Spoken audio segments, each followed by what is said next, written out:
Welcome friends. मैं हूं आपके सामने गौरव मिगलानी। हम पढ़ रहे हैं 12th क्लास की अकाउंटेंसी और हमारा चैप्टर चल रहा है dissolution of A partnership firm. इस चैप्टर का हमारा ये वीडियो नंबर 8 है। तो वीडियो नंबर 6 और वीडियो नंबर 7 हमने रियलाइजेशन अकाउंट को लेकर बहुत अच्छे से टॉपिक स्टडी किया है कि रियलाइजेशन अकाउंट हमको कैसे प्रिपेयर करना है, उससे रिलेटेड जर्नल एंट्री। और वीडियो नंबर 7 के अंदर फिर हमने रियलाइजेशन अकाउंट को लेकर जो उसका फॉर्मेट है वो पूरा का पूरा डिटेल में और इजी वे में हमने डिस्कस किया है। तो अभी भी हमारा रियलाइजेशन अकाउंट को लेकर ये टॉपिक कंटिन्यू चल रहा है, जिसके अंदर हमने डिस्कस करना है कि वर्कमैन कंपनसेशन रिजर्व, इसके साथ हमको डील कैसे करना है। तो इससे रिलेटेड मैंने कुछ केसेस को ही यहाँ पे सिचुएशंस को क्रिएट किया है। तो इस सिचुएशन को लेकर प्लस बैलेंस शीट में जो आपका वर्कमैन कंपनसेशन रिजर्व दिया हुआ है उसको लेकर हम यहाँ पे जर्नल एंट्रीज करना सीख लेंगे अभी। तो देख लेते हैं हमारे पास क्या सिचुएशन है।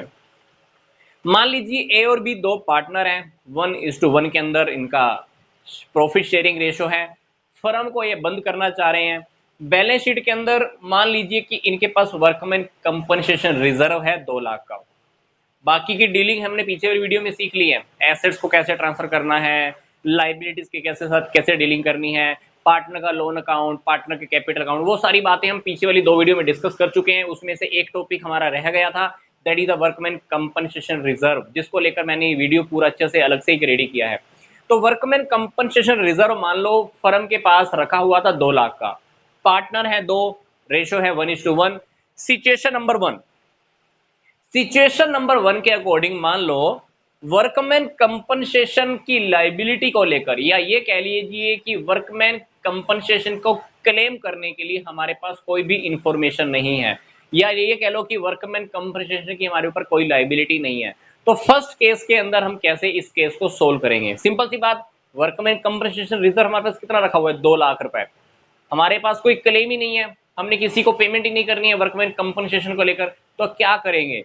ये जो वर्कमैन कंपनसेशन रिजर्व होता है ये हम प्रॉफिट में से क्रिएट करते हैं। और अगर ये वर्कमैन कंपनसेशन रिजर्व वर्कमैन की लाइबिलिटी को लेकर काम नहीं आता है तो ये पैसा अल्टीमेटली पार्टनर्स में ही डिवाइड हो जाता है। कौन से रेशो में? जो उनका प्रॉफिट शेयरिंग रेशो दिया होता है। तो फर्स्ट केस के अकॉर्डिंग इस रिजर्व को लेकर हमारे पास कोई भी लाइबिलिटी नहीं है या क्वेश्चन में कोई इंफॉर्मेशन नहीं है, तो हम क्या करने वाले हैं, इस 2 लाख को दोनों पार्टनर्स में डिवाइड कर देंगे इनके रेशो के अंदर।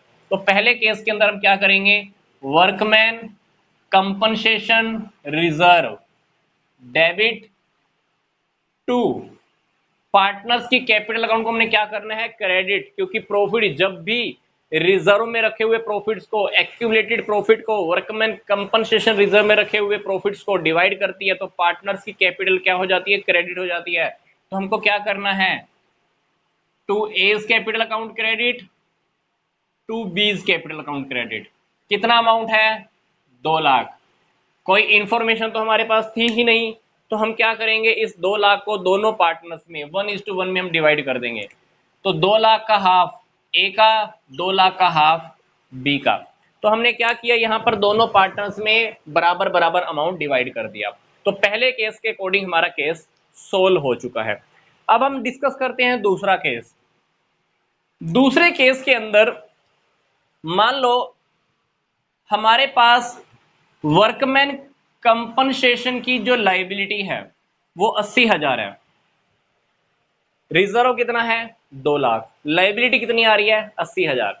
कोई बात नहीं, आप 2 लाख में से 80,000 को कवर कर लो, बाकी का रह जाएगा 1,20,000 रुपए।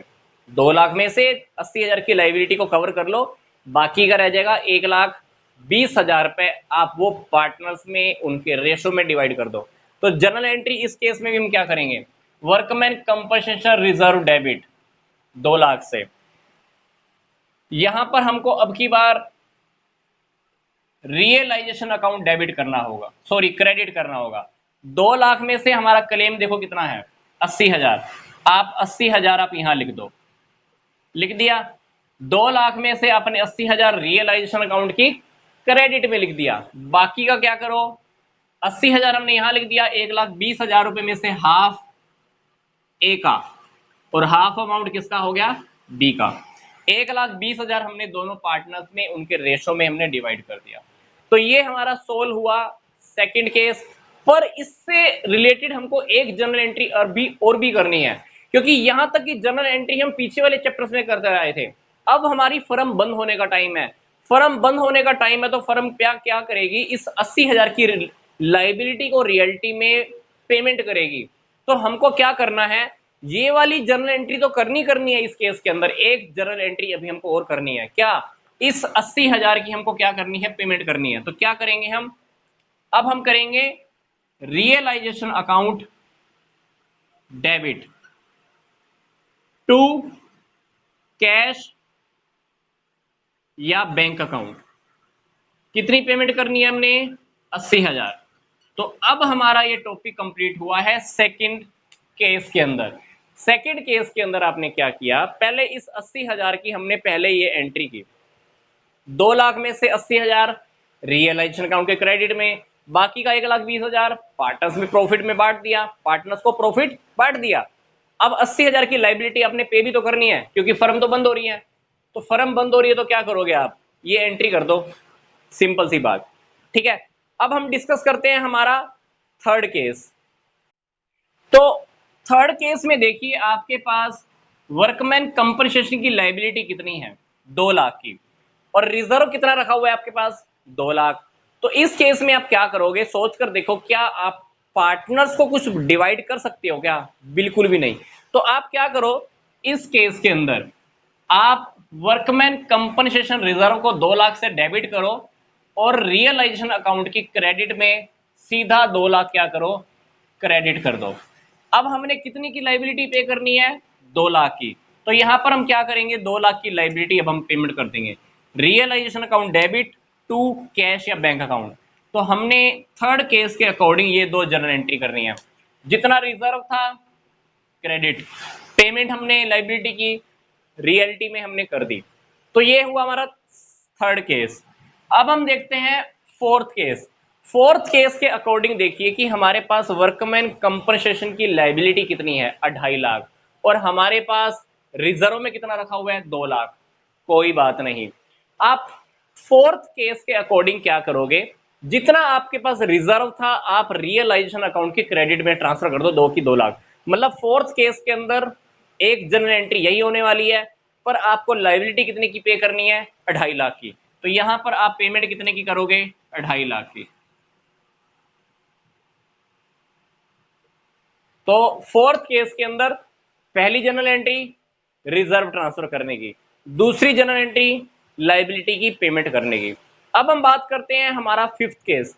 फिफ्थ केस के अकॉर्डिंग मान लो हमारे पास वर्कमैन कंपनसेशन रिजर्व रखा ही नहीं हुआ और हमको लाइबिलिटी पे करनी है, क्लेम आ रखा है हमारे ऊपर वर्कमैन कंपनसेशन का 50,000 रुपए।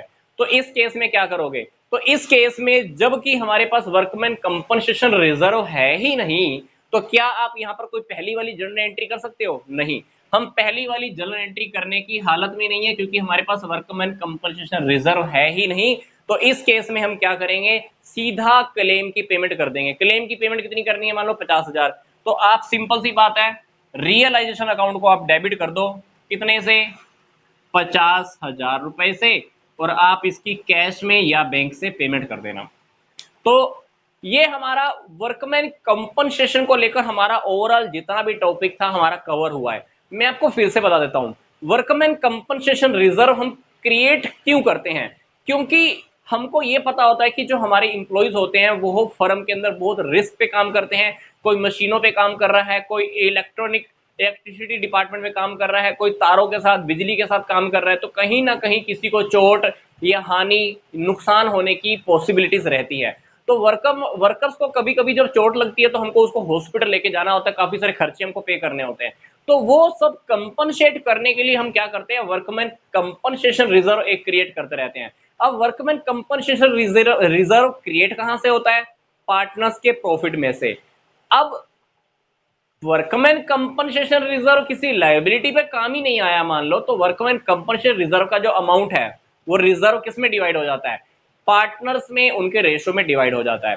तो हमने सबसे पहला केस यही डिस्कस किया था, वर्कमैन कंपनसेशन रिजर्व हमारे पास रखा हुआ था 2 लाख, कोई क्लेम ही नहीं था हमारे पास, तो हमने क्या किया, वो 2 का 2 लाख हमने दोनों पार्टनर्स में उनकी कैपिटल में क्या कर दिया, क्रेडिट कर दिया। जर्नल एंट्री क्या की थी हमने, workman compensation reserve debit to partners capital account, मतलब to A capital account to B's capital account, 1 lakh और 1 लाख। तो वर्कमैन कंपनसेशन रिजर्व अल्टीमेटली हम प्रॉफिट में से क्रिएट करते हैं, अगर उसके ऊपर कोई लाइबिलिटी नहीं है तो वो सारा का सारा पार्टनर्स में आपस में डिवाइड हो जाता है, क्योंकि फर्म के बंद होने का टाइम है। अगर कोई क्लेम होता है तो वो क्लेम हमको हाथों हाथ फर्म को पे करना होता है। अदरवाइज पीछे वाले चैप्टर के अंदर एडमिशन में, रिटायरमेंट में, डेथ वाले टॉपिक के अंदर हमने क्लेम की पेमेंट करने की एंट्री नहीं की है। ये क्लेम हम कहां पे शो कर देते थे, लाइबिलिटी साइड में शो कर देते थे। 2 लाख में से मान लो क्लेम आया हुआ हमारे पास 20,000 का, 2 लाख में से मान लो हमने 20,000 का क्लेम पास करना है, तो 2 लाख रुपए में से 20,000 तो आप क्लेम के नाम के रख लेते, बाकी का 1,80,000 आप पार्टनर्स में डिवाइड कर देते थे। तो 20,000 का जो आपने क्लेम देना है हम क्या कर देते थे, लाइबिलिटी साइड में शो कर देते थे। पर इस चैप्टर के अंदर आपको ये बात अच्छे से पता होना चाहिए कि हम फर्म को बंद कर रहे हैं, तो क्लेम की पेमेंट आपको हाथों हाथ करनी होगी। तो इस वीडियो को आप अच्छे से देखिए, प्लस पीछे वाले चैप्टर के अंदर जो भी मैंने वीडियोस अपलोड की हैं वर्कमैन कंपनसेशन रिजर्व को लेकर, आप उसको बहुत अच्छे से डिटेल में स्टडी कीजिएगा, ताकि आपका ये टॉपिक बहुत अच्छे से कवर होने वाला है। तो आई होप हम इस वीडियोस के अंदर टॉपिक को अच्छे से समझ पाए होंगे। तो मिलते हैं जल्दी से नेक्स्ट वीडियो में। तो यहां तक का वीडियो देखने के लिए आपका धन्यवाद।